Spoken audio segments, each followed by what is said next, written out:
E aí, pessoal, tudo certo? Hoje a gente vai mergulhar a fundo em um dos artigos mais importantes, talvez o mais importante do nosso Código Penal, o artigo 121, que trata do crime de homicídio. Bora desvendar isso juntos?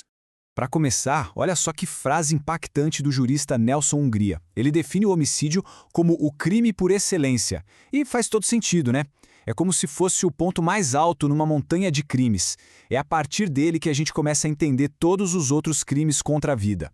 Então, qual vai ser o nosso caminho hoje? Primeiro, o conceito básico. O que é um crime contra a vida? Depois, a gente entra na forma mais pura, digamos assim, que é o homicídio simples. Em seguida, o ponto-chave.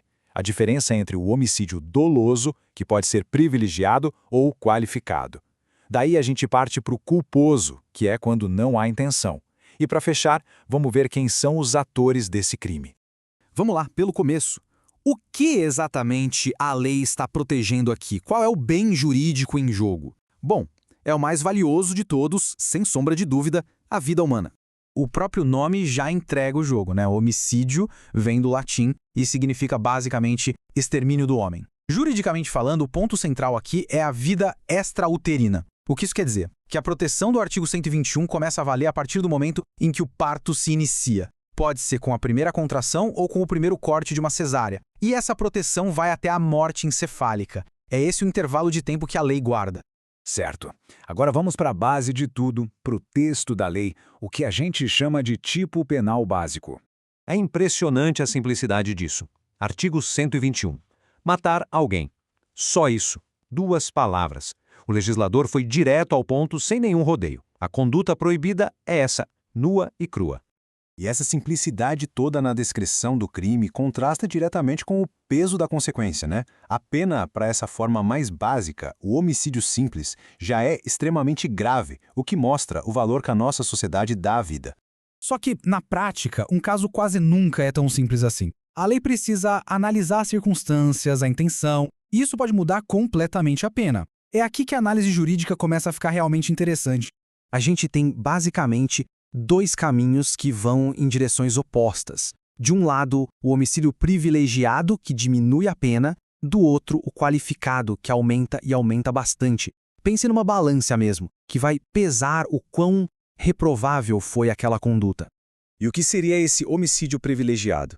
A lei entende que existem situações em que o agente comete o crime, mas seu estado emocional ou sua motivação diminuem a culpa. É um crime, claro, mas o contexto o torna menos reprovável. Repare no detalhe, logo em seguida a injusta provocação. Isso é crucial. Não pode ser algo planejado. Tem que ser no calor do momento. Agora, do outro lado da moeda, está o homicídio qualificado. Aqui, as circunstâncias mostram uma perversidade maior, uma premeditação, uma crueldade. E o interessante é notar como a lei é dinâmica. Várias dessas qualificadoras são recentes, de 2015 e 2019. Isso é uma resposta da sociedade que pede penas mais duras para certos tipos de crime. Olha a diferença na prática, é gritante. A pena mínima do qualificado é o dobro da mínima do simples. E a máxima salta de 20 para 30 anos, que é o teto do nosso sistema penal. O gráfico deixa bem claro o peso que a lei dá a essas circunstâncias. Beleza? Essa parte aqui é fundamental e às vezes confunde um pouco. Vamos usar o exemplo do terrorista para entender os tipos de dolo. O alvo dele, o objetivo principal, é o dolo de primeiro grau. Mas, ao explodir o carro, ele sabe que o motorista vai morrer junto. É uma consequência certa, inevitável. Isso é o dolo de segundo grau. Agora, e o motociclista que passava na hora? O terrorista não queria matá-lo, mas ele sabia que era uma possibilidade, um risco. E ele assumiu esse risco. Isso é o dolo eventual.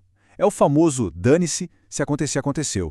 Ok, a gente falou de intenção, de assumir o risco, mas e quando não tem nada disso? O que acontece quando não existe a intenção de matar? Aí a gente entra no campo do homicídio culposo. A morte acontece, mas não porque a pessoa queria. Acontece por uma quebra de um dever de cuidado. Seja por imprudência, que é um agir sem cautela, por negligência, que é um deixar de agir, ou por imperícia, que é a falta de habilidade técnica para uma profissão.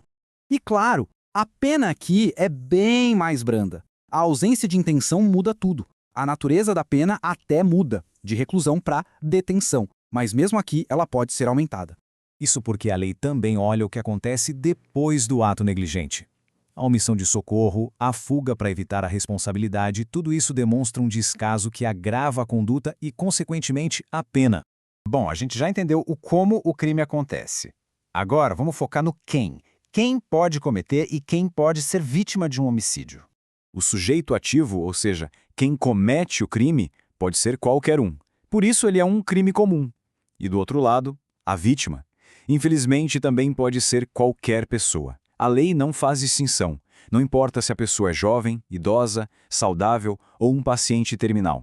Antecipar a morte de alguém que já está morrendo ainda é homicídio. Como a doutrina nos lembra, uma vida não deixa de ser uma vida porque esteja próxima a extinguir-se. Agora um dilema clássico do direito, só para a gente pensar um pouco. E se um gêmeo siamês comete um crime? Para punir o culpado, o Estado teria que prender o inocente junto. E aí, como fica? O pensamento dominante é que não se pode punir. A proteção da liberdade do inocente prevalece sobre o direito de punir do Estado. É uma situação limite que mostra como os valores são pesados no direito. E falando em vítima, a lei também se preocupa com a vulnerabilidade. Por isso, a pena aumenta se o homicídio doloso for praticado contra uma criança, menor de 14 anos, ou contra um idoso, com mais de 60. É um reconhecimento de que essas pessoas são mais frágeis e que o crime nesses casos é ainda mais reprovável. Ufa! Bastante coisa, né? Então, para a gente amarrar tudo, vamos recapitular os pontos cruciais que vimos hoje.